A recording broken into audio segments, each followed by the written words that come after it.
Hello friends, welcome back to my YouTube channel Baijnath coaching classes. तो पिछली video में हमने 9.1 का तीसरा क्वेश्चन बनाया था। आज चौथा क्वेश्चन है हमारे पास। भूमि के एक बिंदु से जो मीनार के पाद बिंदु से 30 मीटर की दूरी पर है, मीनार के शिखर का उन्नयन कोण 30 डिग्री है, मीनार की ऊंचाई ज्ञात कीजिए। अब देखो, इसमें हमें एक मीनार दे रखी है, उससे हमें क्या लेना है, 30 मीटर दूरी पर एक ऐसा बिंदु लेना है जहां से मीनार के शिखर का उन्नयन कोण कितना बने, 30 डिग्री। तो देखो, हमने क्या ली, एक कोई मीनार ली, तो इससे 30 मीटर की दूरी पर क्या लेना है, हमें कोई बिंदु लेगा। तो देखो, हमने 30 मीटर की दूरी पर इसके पाद बिंदु मतलब जो मीनार का जड़ होगा वहां पर से क्या करना है, हमें 30 मीटर की दूरी पर एक बिंदु लेना है। मीनार की ऊंचाई ज्ञात करो। तो हमें क्या ज्ञात करना है इसमें, मीनार की ऊंचाई, यानी कि ये ऊंचाई ज्ञात करनी है। अब देखो, इस बिंदु से मीनार के शिखर का उन्नयन कोण कितना है, कह रहा है ये दे रखा है हमको 30 डिग्री। तो देखो, इसको ए बी सी मान लिया हमने। तो देखो, दिया क्या था, भूमि के एक बिंदु से, जो क्या है मीनार के पाद बिंदु से, पाद बिंदु मतलब उसका सबसे निचला बिंदु होगा, जो जहां पर मीनार का बेस होगा। तो यहां पर से यहां पर तक की जो, यानी कि बिंदु की जो दूरी दे रखी है वो कितनी दे रखी है, 30 मीटर। और इस पॉइंट से इसके शिखर का जो उन्नयन कोण है वो कितना दे रखा है हमको, 30 डिग्री। उन्नयन कोण मतलब जब हम नीचे से ऊपर की ओर देखते हैं, यानी कि जब वस्तु कहाँ की ओर रखी होती है, क्षैतिज रेखा के ऊपर की ओर। उन्नयन कोण और अवनयन कोण के बारे में आप लोगों को बता दिया था पिछली वीडियो में। अगर आप लोगों ने वो वीडियो नहीं देखी है तो नीचे डिस्क्रिप्शन में जाकर उसका लिंक वहां से ले सकते हैं और वो वीडियो देख सकते हैं। अब देखो, हमें ये दे रखा है 30 मीटर, तो इसमें लिखेंगे त्रिभुज ए बी सी में। तो देखो, अब हमको दे रखा है आधार। इस एंगल के लिए अगर हम देखें तो लंब ये हो जाएगा, आधार ये हो जाएगा। ये सब आप लोगों को पहले बता दिया गया है ट्रिग्नोमेट्री में। तो देखो, आधार ये हो गया, ये लंब हो जाएगा, ये कर्ण है। तो हमें ज्ञात क्या करना है, ऊंचाई, मीनार की ऊंचाई। मतलब ये ऊंचाई ज्ञात नहीं करनी है, ये नहीं है ऊंचाई। ऊंचाई क्या है, ये एसी। तो हमें एसी ज्ञात करना है, तो कैसे आ जाएगा, ये आधार है और ये क्या बनेगा, लंब। तो आधार और लंब का जो रिलेशन आता है वो कौन से ट्रिग्नोमेट्री रेशियो से आता है, या तो कॉस से आता है, सॉरी, या तो टेन से आता है, या फिर कॉट से आता है। तो इन दोनों से क्या आएगा, इसका रेशियो निकलेगा। देखो, एल ए एल के ए। तो देखो, लंब और आधार का रिलेशन या तो टेन के लिए आता है लंब बट्टे आधार, या कॉट के लिए आता है आधार बट्टे लंब। तो हम दोनों में से किसी भी रेशियो को लगा सकते हैं यहाँ पर। इन सब चीजों के बारे में आप लोगों को पहले ही बता दिया गया था ट्रिग्नोमेट्री में, जब ट्रिग्नोमेट्री चैप्टर स्टार्ट हुआ था। अगर आप लोगों ने वो वीडियो नहीं देखी है तो नीचे डिस्क्रिप्शन में जाकर के उसका लिंक ले सकते हैं और वहां से देख सकते हैं। तो देखो, अब क्या आ जाएगा यहाँ पर, यहाँ पर क्या लिखेंगे, फिर हमें आधार दिया है, लंब निकालना है। तो इसका मतलब क्या लिखेंगे, इसको 10 30 इक्वल टू कितना आ जाएगा, टेन थीटा बराबर क्या होता है, लंब बट्टे आधार, यानी कि AC बट्टे आ जाएगा BC। अब देखो, टेन 30 की जो वैल्यू होती है वो कितनी होती है, 1/√3।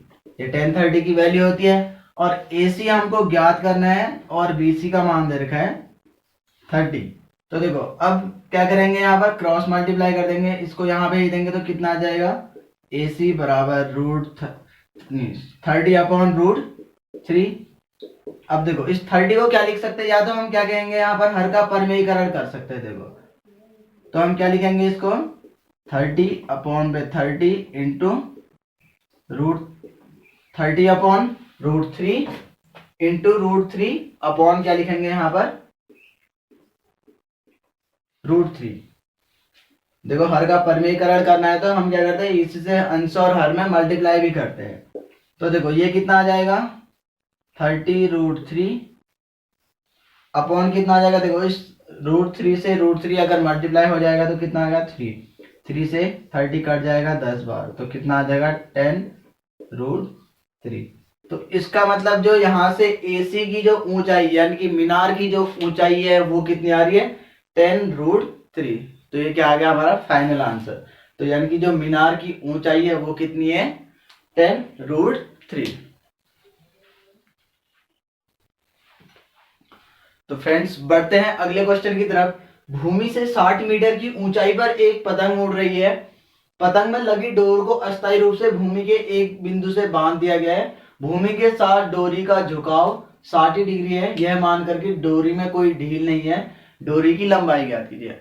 अब देखो कोई पतंग है, वो क्या करती है, जमीन से 60 मीटर की ऊंचाई पर उड़ रही है।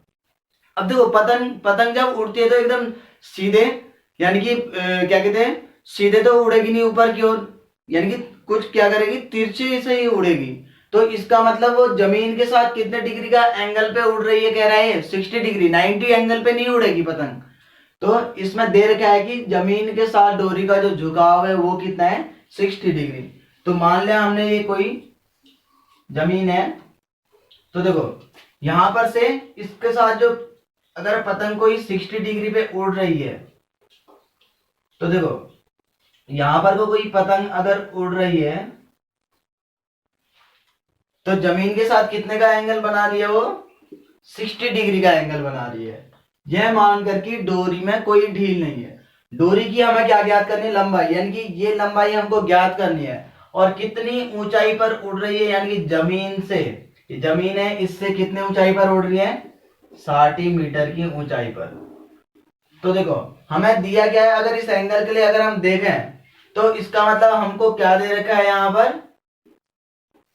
यहां पर हमको दे रखा है लंबाई, यानी कि लंबाई कहने का मतलब इसकी ऊंचाई, यानी कि लंब दे रखा है हमको। हमें क्या ज्ञात करना है, कर्ण ज्ञात करना है। तो यहां पर कौन सा रिलेशन लगेगा, इसको ए मान लेते हैं, इसको बी और इसको सी। तो त्रिभुज ए बी सी में, तो देखो एबीसी त्रिभुज में क्या आ जाएगा, साइन 60 इक्वल टू कितना आ जाएगा, लंब बट्टे कर्ण। तो कर्ण कितना आ जाएगा यहाँ पर, ए बी। तो देखो साइन 60 की जो वैल्यू होती है वो कितनी होती है, √3/2। ए सी का मान हमको दे रखा है 60 और ए बी का मान हमको ज्ञात करना है। अब देखो साइन ही क्यों लगा, इस चीज का रिलेशन बताया गया आप लोगों को। जिस चीज का यहाँ पर रिलेशन आएगा उसी चीज को अप्लाई करेंगे। जैसे हमें लंब दे रखा है, हमें क्या ज्ञात करना है, कर्ण ज्ञात करना है। तो लंब और कर्ण का जो रिलेशन आता है वो या तो साइन से आएगा या फिर कॉसेक से आएगा। तो दोनों में से किसी भी चीज को हम अप्लाई कर सकते हैं यहाँ पर। तो कितना आएगा, ए बी बराबर कितना आ जाएगा, यहाँ से ए बी का मल्टीप्लाई इसके साथ होगा तो √3 आ जाएगा और ये कितना आ जाएगा 120। तो ए बी इक्वल टू कितना आ जाएगा 120/√3। अब इसमें भी क्या करेंगे, हर का परमेयीकरण अगर हम करते हैं तो कितना आ जाएगा 120/3 गुणा √3 गुणा √3, 120/3 गुणा √3/√3। ये क्यों कर रखा है हमने, क्योंकि हमें क्या करना है, हर का परमेयीकरण करना है। आंसर इतने में भी आ सकता है। तो देखो कितना आ जाएगा, ये 120 इंटू √3/√3 मल्टीप्लाई बाई √3 कितना आ जाएगा 3। तो 3 से कट जाएगा तो कितनी बार, 40 बार, तो 40√3। तो इसका मतलब यहां पर जो इसकी लंबाई आ रखी है इस डोरी की, ये कितनी आ रही है 40√3, यानी कि 60 डिग्री की ऊंचाई, 60 डिग्री का एंगल बनाते हुए ये इतनी लंबाई, इतनी दूरी पर क्या कर रही है, पतंग उड़ रही है। डोरी की लंबाई हमको ज्ञात करनी थी, तो ये आ गई डोरी की लंबाई। तो ये हमारा क्या आ गया इसमें फाइनल आंसर।